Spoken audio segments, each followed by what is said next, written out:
There we go. Hey everyone, and welcome to Prune Insiders. I'm your host, Michael Adams. Today we have a special guest with us, another Prune survivor, and this one's even more rare because it's a girl survivor. Everyone, please welcome Hunter Nicole. Hi guys, my name's Hunter. I'm really supposed to go by Hunter Miskell, but I just go by my middle name. Um, I'm a 24-year-old female with Prune syndrome. I don't know how rare it was when I was born, but I know it is very rare for females to have it. Um, I was my mom's first kid, and being her first kid and being sick was really hard on her because she was young, and so she did have a good support system, and it still follows me to this day, and that is one of the main things I am keen about is a good support system with this defect because it does take a lot out of you in a day, depending on who you are. I know it does me. I don't know if it's different in males. I mean, so yeah. Yeah, that's one thing I can say about Prune is it does take a lot out of you. So, why don't you tell us a little bit about your story? So I was born, my mom found out there was essentially something wrong with me in utero. So while she was pregnant with me, and they couldn't put to what was wrong with me, it just could tell something was wrong with my kidneys. I wasn't producing urine like I should. I was born without a bladder, which they found out completely once I was born. Like I had no bladder at all. Like they had to make it out of my small intestine. That's where it led to me peeing out of my back due to the fact they had nowhere to drain the urine out at all, and which led to me having a metrophenol. And I essentially had a bag. I had a fully in 24/7, and we would change it every so often. And then that just brought in infections. And what was the metrophenol for again? It was for urine, so essentially I didn't have nowhere to cath or anything like that. So they had to make a canal way for me with my homemade bladder and everything. So I still use my metrophenol to self cath to this day. All right, and why weren't you able to pee? I hate using the word normal because there's nothing normal with prune belly, but No, there's not. in There lack really of a isn't. in a lack So of a better term, why couldn't you pee normally? so I couldn't pee normally due to the my genitalia being all it wasn't it's not disformed, but it just didn't grow properly in a sense. So I can't really urinate or anything like that. All right, now you don't have to answer this question if you don't want to, but did you have to get cosmetic surgery done down there at all? Um, it's in the works. I've been thinking about it more that I've gotten older about it, just due to feeling of being a full-on woman, just to feel like a full-on woman, because I am getting to that age where I'm gonna be 25 this year. So I mean, yeah, it's time to live a little. All right, so why don't you continue with your story? So the baby years were pretty much a lot of where my surgeries took place, and a lot of my diagnoses were set and firm. A lot of surgeries were just little procedures, oh, we have to go in and do this now. It really wasn't set in stone. Like my, what would you call it?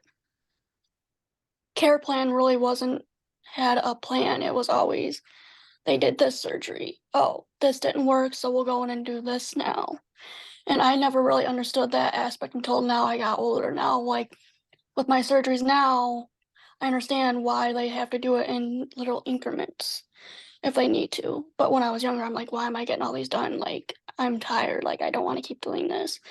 So a lot of my surgeries took place when I was younger. So my bladder reconstruction surgery, I had to get done twice because the first one when they did when I was born, it started deteriorating, the canal way to my metrophenol to my bladder started deteriorating and breaking down, I guess, in a way.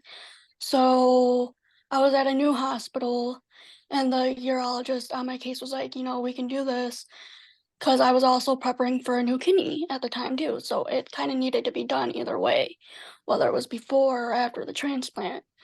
So I got it done before the transplant, and that's when one of the more first bigger surgeries I understood because I was in sixth grade at the time. And like that's when I started fully understanding like this is what my life is gonna be like now, like every day. After that first revision surgery from when I was younger is when I realized, you're always gonna be like the sick kid, the stuff like that.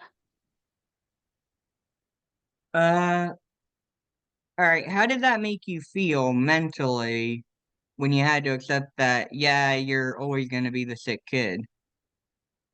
I mean, it really hasn't. It affects me mentally, like on and off, like because I'll see like other people do certain things. I'm like, oh, I could do that, but there will be a lot of setbacks, and I'm gonna get irritated by the setbacks. Like I can't just go out and do it. Yeah. So it does affect me mentally here and there. I do go to therapy. I'll be open about that. Like, and therapy does help a lot. Um, and again, having a good support system. Like, I know I've talked about having a lot of surgeries. I don't know how many like surgical procedures males have to go through, but I know myself have been through like 200 at least, I would say, give or take. So it's been a lot. Like I've had scoliosis. I had my spine fused together in 2012, like before my transplant or either after my transplant, one of the two. I've had two kidney transplants. So like I really don't like do know a male who has Prune belly syndrome. He was actually an ex of mine. And just like there's really no comparing whether like one is harder than the other really at all. Because we all have our own like variety of cases. It affects Yeah. each one of us differently. Yeah, I totally agree. Did you have to have any abdominal plasties growing up? They talked about it when I was younger, but they never went through with it because I don't know if they thought it wouldn't help me in a way, but also they talked about it again when I went to the newer hospital and they never went through with it. So I just kind of let it go. So no, I never had anything like abdominally Yeah. reconstructive or anything like Yeah, because I've had like 3 or 4 abdominal plasties, that. Mhm. and we weren't told until after they've done this, but apparently having so many abdominal plasties will weaken your back muscle and make it harder on your back. Oh, I couldn't even imagine that. I already have back problems. So, all right, continue your story. So once I started figuring out, like, this is my life now, the surgeries obviously kept coming because I got my first kidney transplant. And then right after I got the first one was the rejection hit right after, like 2 weeks after I got the kidney. So my body didn't like that kidney and they got it to where like it accepted it. But I just kept going through rejection episode after rejection episode. In about 5 years, we just called it quits with like treating the rejection episodes. And we went straight to dialysis and I was on dialysis for 3.5 years before I got my second transplant, which I got in 2021, I believe, July of 2021. And that one, it's been about 3 years now, gonna go on 4 in July, and it's going good so far. But also, I've had many procedures due to that on and off because they did already have to do a biopsy on it and stuff like that. So it's just like little itty bitty things that, like, it's a big thing for us that lead into more itty bitty things, I feel like. All right, and before you went on dialysis, you said you had one kidney episode after another kidney episode after another kidney episode.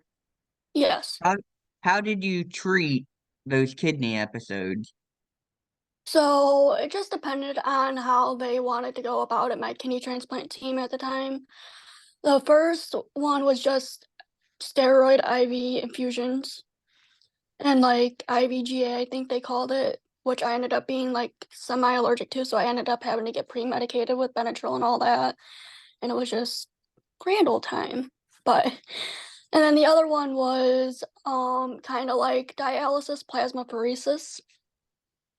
I had a HD catheter in my neck. I was hooked up to this machine like pretty much I think it was 3 times a week, like so like dialysis. And it's something with the plasma and the blood didn't get along with the kidney, I guess, is the way they put it. So it was just something that separated my plasma and stuff like that, and essentially cleaned my blood out. So All that's how right. they treated me on and off. And sometimes it would be where I would be admitted for almost a month doing both treatments on and off because if you can't do them on top of one another because I would get like really sick, I guess they put it like that. All right. Let's continue with the story. Okay, so after the first bladder revision, I think I got my transplant in 2012 for this first kidney. And then, like I said, like I went through Jackson, all that, the dialysis. And then I got my back fused together, and that was probably one of my most easiest surgeries, honestly. Like you would think a back surgery would be a lot, but for me, it was, I don't know how to describe it. It was one of the easier ones, definitely. So that was like, I really don't talk about that one much because, like I said, it's one of my easier ones. My second kidney transplant, it was a lot more traumatic for me because I was in a lot of pain. Like I didn't remember my pain being that bad at all. Like I was, it was just very traumatic for me in a way, and just everything moved really, really fast. And like it just really freaked me out knowing like, I'm going through this again and all the what ifs and all that like that. All right. And I know huh, someone told me you had a boyfriend with prune belly syndrome. Is that true? Um, Forever ago, we are done now. That was a male I knew of with prune belly. How'd that relationship go? It was a good relationship, but he just became not a very good person to be with anymore. We looked at things very different in life. Like he always looked down on things, and I tried to always look up on things. I feel like he let his issues get in his way, which to each their own, like, but I started school while we were together and everything like that after finally getting the go-to from my transplant team, like you're good to go, like you've been stable for this long, you can go and do things you want to do now. And so I was like, I'm gonna finally go to cosmetology school, and I did that, and he just didn't like where I was going with my life, I feel like, so I wasn't gonna let anything hold me back anymore. That's amazing. Yeah. So, why don't we continue with the story a little bit? So let me think where I was. Crap. So I know I was talking about my kidney transplant and all that. And it was just very, very traumatic. We'll just say that. Um, Going off the boyfriend aspect, I do have a lot of support systems though. Um, my mom and my sister are my biggest ones, and my grandpa for sure. Like those three, and my grandma, like those four are my like building blocks.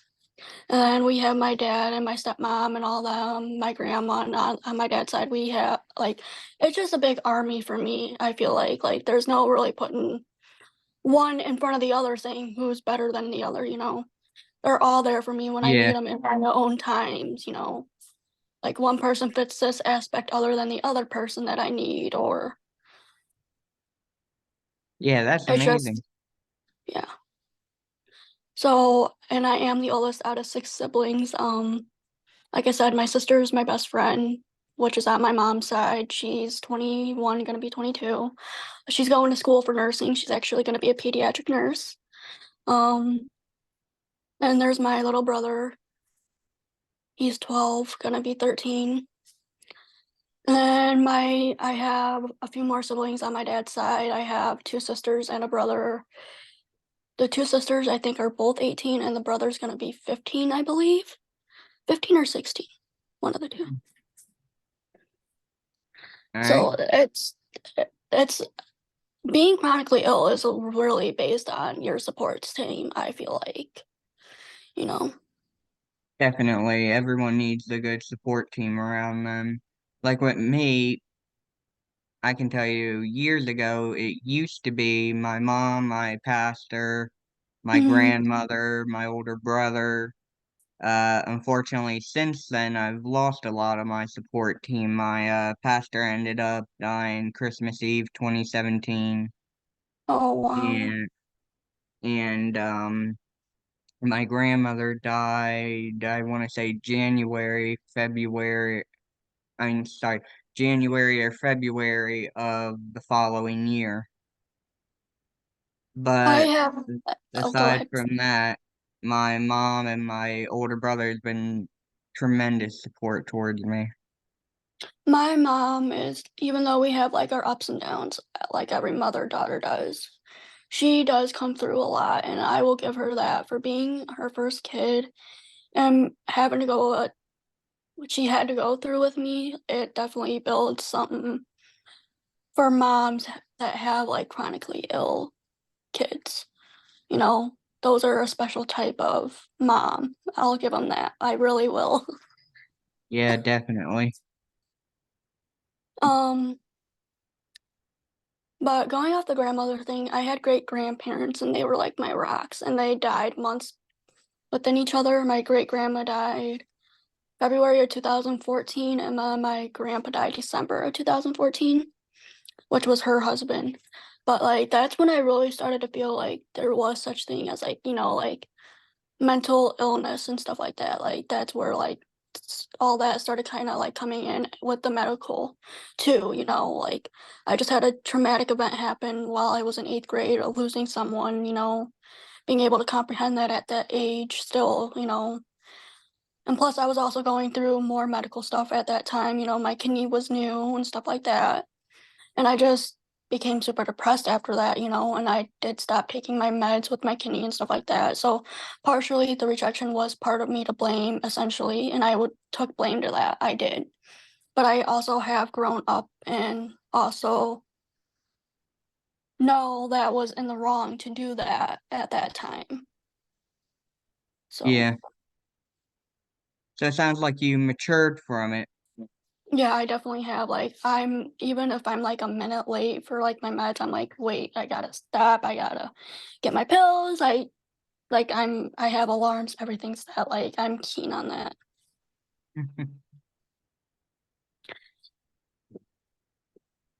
That's really Um, cool. yeah, and I feel like you have to be mature with dealing with a lot of this stuff, especially when you don't want to be mature. You know, like Definitely.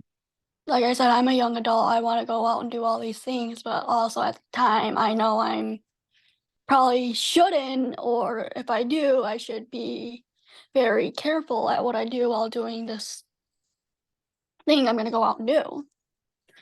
So, Yeah. um, I can just, like I said, I really don't know how it is living, like, from seeing how my ex lived with his condition and how I live with mine, I can definitely say that, there's really, like, he was more milder, I feel like, with his case. Like, he had the catheter and everything like that. But, like, he also was not very good at taking care of himself. So he was also sick all the time. While when there was me who was like taking care of herself but was getting sick because of him. So Yeah. it's really no comparison. Like I say, you can't really compare. Yes, it's rare females get this disease. It's very rare, but there's really no comparing at. All right. And I want to see if you know which one's more rare for a male to get the disease or a female. I've been told female. That's what I've been told too. I've been told female because my mom got told when I was born. I don't know if it's 100% true that I was like one of the very first in the US to be born with it. Oh, wow. Yeah, and then I found out there's two more. I think there's a girl down in Florida and then somewhere else, I believe. I'm not 100% sure. Wow. And then I heard there's a female group for girls like you too on I Facebook. believe I believe there is. I believe I'm part of it. I don't remember. But I believe there is. Yes.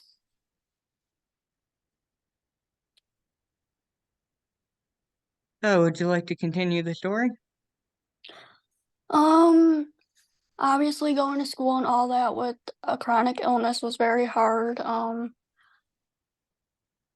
I had so I am also very small for my age. I am 4'8" at 25, gonna be 25 in August, but also my grandpa on my dad's side is really short, so I mean, came from somewhere, whether it was the medical or genes or genetics.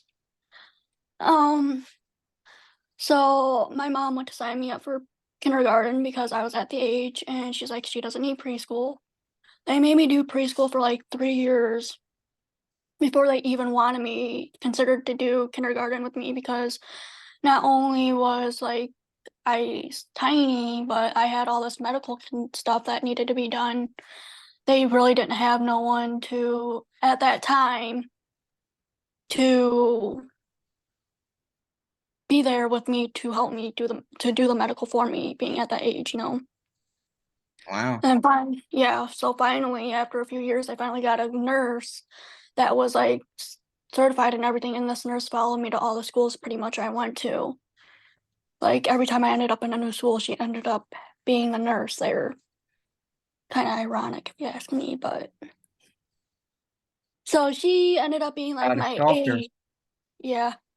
She ended up being my aide pretty much all up until I went to high school. Cause like even in 8th grade, I was struggling, like because I was like on meds after my transplant that I needed to take at school. So she was in charge of that and stuff like that.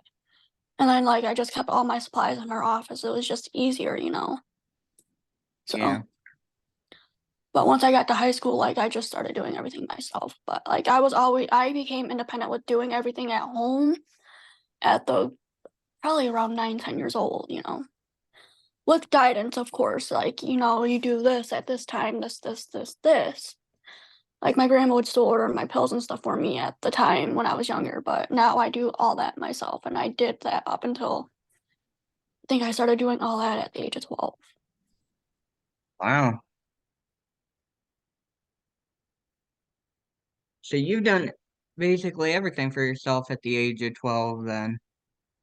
Yeah, when I get in the swing of things, doing things myself, I find it more like stable for me. Like sometimes like I'll ask her like, hey, like I'm busy right now. Can you like order this medication for me? Or can you get the pharmacy on the phone while I'm doing this? And like I'll talk to them and like stuff like that. Like it's little things like that. But like my mom will help me, like she knows I get worn out. Like say like my room's a mess. I still live at home. Like I just got out of cosmetology school, so she'll help me pick up and stuff like that. She'll help me do my laundry, stuff like that. Just due to the fact that like so I don't strain my body out because like I do move the wrong way. I pull some like it does not feel good because I've pulled the muscles in between my rib cage due to my scoliosis, and like I couldn't breathe right for 2 weeks because Uh, I had to do laundry, and like the washer was like overfilling, and I was like, oh my gosh, I have to do something, and I had to get like all the way in there, and yeah, I pulled my yeah. ribs. It was not fun. But I learned like at the time I entered high school, everyone knew I was different. Like everyone knew I was always like I wouldn't say everyone, but they had like knowledge that I was like sick and stuff like that. And I didn't hide it really. I didn't because there's really no hiding it in a sense when you're gone for days upon days and stuff like that. You know, people are gonna start assuming, and I'd rather shut down rumors than, you know. Yeah. So I was never really quiet about my sickness. Like I'll post to this day about advocating for chronically ill kids and stuff like that. Like so it Amen. really wasn't like yeah, I endured bullying, I will admit that, but everyone that like I went to school with kind of like knew me in a sense due to they knew I was a sick kid. And how was bullying in school? Um it was it wasn't really it was more like behind the back, like the ones that you'd least expect it to be, especially, you know. So it really like it got to me like through like words of friends, like, oh, this person's saying this about you, this.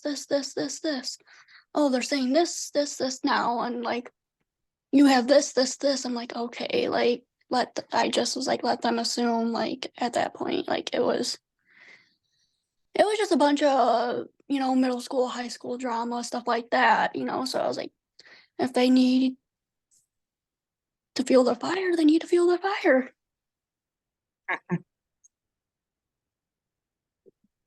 But I All really didn't right, let it get to me. that's good. So why don't we continue the story a little bit? Um, what other surgeries have I had? They broke my hips when I was a baby. Um, What they break your hips for? they thought they didn't know I had scoliosis at the time, and I was born. You could tell like my body was like my back was crooked. You could tell when I was born, and they thought breaking my hips would have realigned me, I guess. I don't that's how my mom put it, I guess. I don't know. So I was in a body cast, well, half body cast for a while. And with me peeing out of my back, and then I do have a colostomy bag also.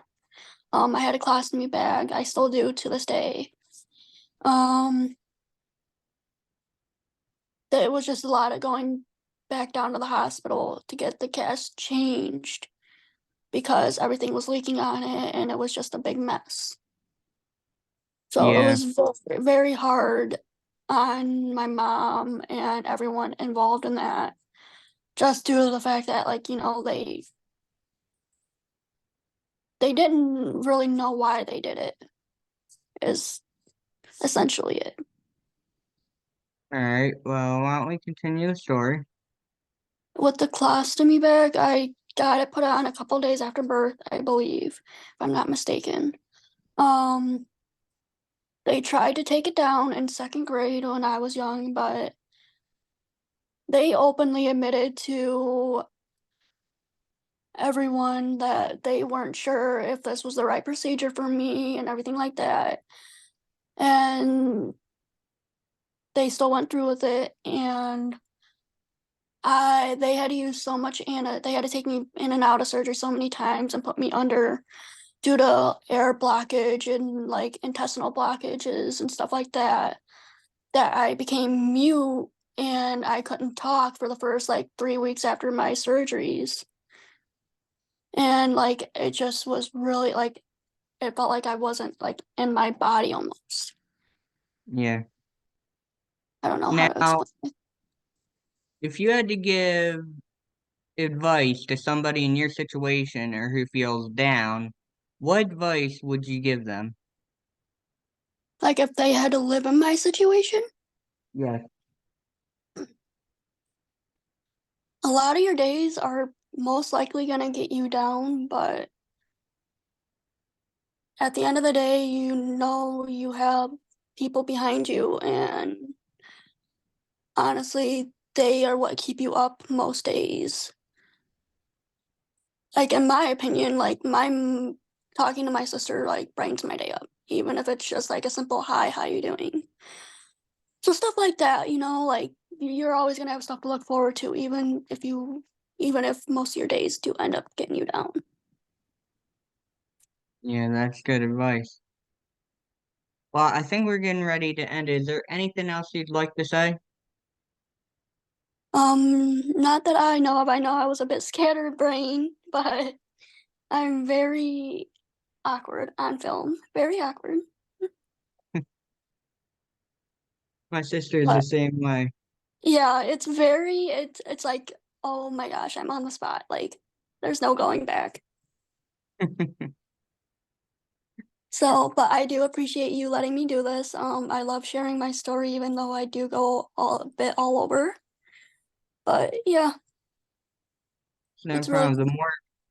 The way I see it, this channel is to show the general public doctors, and if we're lucky enough, even get future doctors to watch my video so they know about prune belly and what it can do, Yeah, and it's maybe be able to treat it a little bit better in the future. yeah, because like I said, it's a bunch of big diagnoses for me, and then a bunch of little on top of it. Like it's never really like you have 100%. You're never really 100% diagnosed, I feel like. Yeah. All right. Well, I want to thank Hunter again for coming on the show. Guys, don't forget to like, subscribe, share, and comment. Let's get this video all over. The more people see it, the more awareness we can raise. Thanks for Thank you. watching the video. Thank you.